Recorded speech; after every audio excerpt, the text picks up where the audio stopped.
Salut tout le monde! Bienvenue à la fermette de sérénité. Commence à faire froid. C'est le temps de fermer le jardin. Fait que dans la vidéo aujourd'hui, on ferme le jardin. Puis je vous parle de deux sujets importants si vous êtes intéressé à vous acheter une fermette. Suivez-moi! Important avant l'hiver, si vous avez un système d'irrigation, il faut fermer ça. Je suis en train de tout enrouler les tuyaux, les nettoyer, s'assurer qu'ils vont être propres, prêts pour l'utilisation l'année prochaine. Cette année, j'ai pas mal plus de lignes que la dernière année. J'en ai installé d'autres, on a agrandi notre jardin.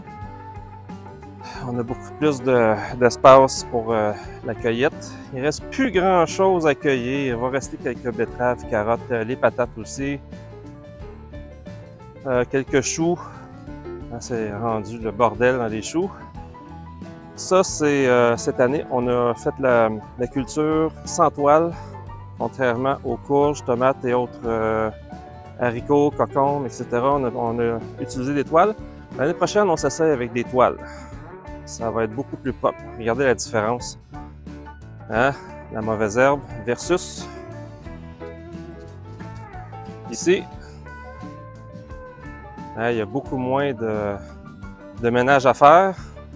C'est sûr que là, tous les plants de courges, melons, etc., c'est tout, pas tout arracher ça, là.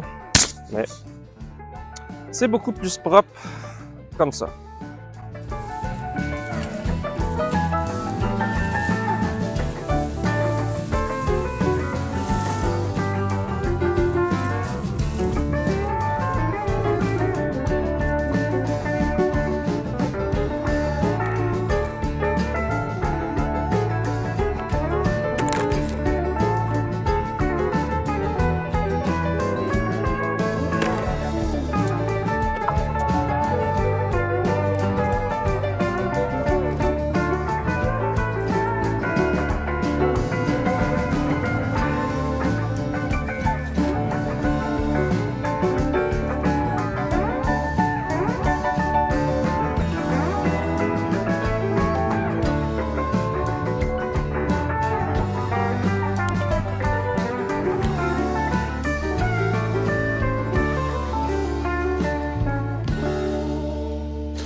OK, deux choses importantes qu'on a appris quand on magasinait notre première fermette, ce qu'on nous avait dit pour ce qui est des prêts hypothécaires, ce qui est des assurances.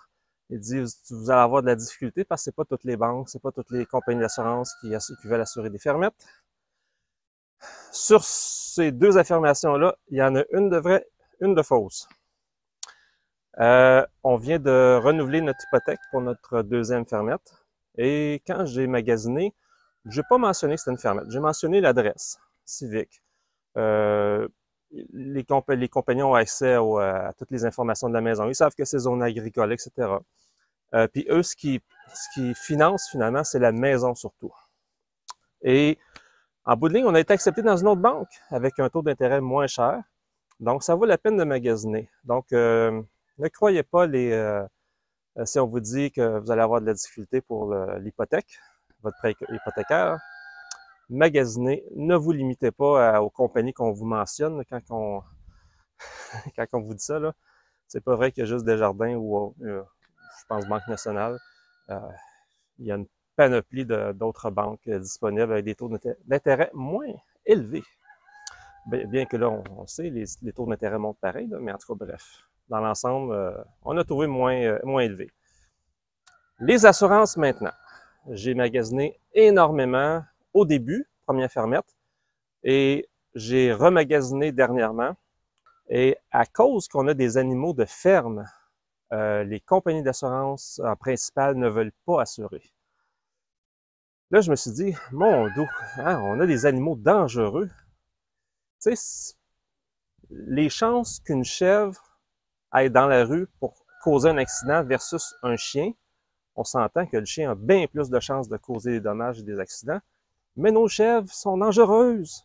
Tout est dangereux au Québec. Tout ce qui a trait à l'autonomie, être capable de partager ce qu'on produit, là, de vendre nos surplus. On est dangereux au Québec, faut créer comme un vrai Québécois. Fait que sur ça, hypothèque, vous avez amplement le choix, magasiner. Assurance, il y a vraiment pas beaucoup de compagnies qui acceptent d'assurer. Il va falloir qu'il y ait un travail de fait ici au Québec, là, ça n'a pas de sens, là. C'est cette limitation-là. Mais bref, je vous nommerai pas de compagnie parce que je vais pas faire de la publicité pour elle. D'autant plus qu'ils nous chargent le double. Hein, c'est pas juste le fait qu'on peut pas être assuré par toutes les compagnies, c'est le fait que l'assurance agricole, ça coûte le double d'une assurance habitation standard. Fait que ça coûte cher avoir des chèvres. Heureusement que avec nos animaux, tout ce qu'on est capable de produire, on le rentabilise en quelque part parce que tous les produits qu'on a de nos chèvres, le lait de qualité, les fromages qu'on fait, etc., le beurre, le yogourt, ça le vaut. Ça vaut la peine de payer un petit peu plus. Mais il y a vraiment un problème à ce niveau-là. Dernière petite chose aussi, une réflexion qui me venait en tête, je l'ai mentionné un peu dans les dernières vidéos, que c'était beaucoup de travail, avoir une fermette, mais aussi vivre en autosuffisance. Parce qu'on doit produire un peu plus par nous-mêmes ce qu'on achète tout fait habituellement quand on va pas vers l'autosuffisance. Et je me disais, c'est pas fait pour les paresseux, ce mode de vie-là. C'est pas fait pour les gens qui procrastinent. C'est vraiment fait pour les gens qui vont se discipliner dans ce qu'ils font. Petite réflexion qui me venait, fait que si vous voulez aller vers l'autosuffisance et vous savez procrastineur, paresseux un peu ou vous découragez vite devant les défis, repensez-y 2 fois. Ou c'est peut-être un bon moment pour travailler sur votre développement personnel.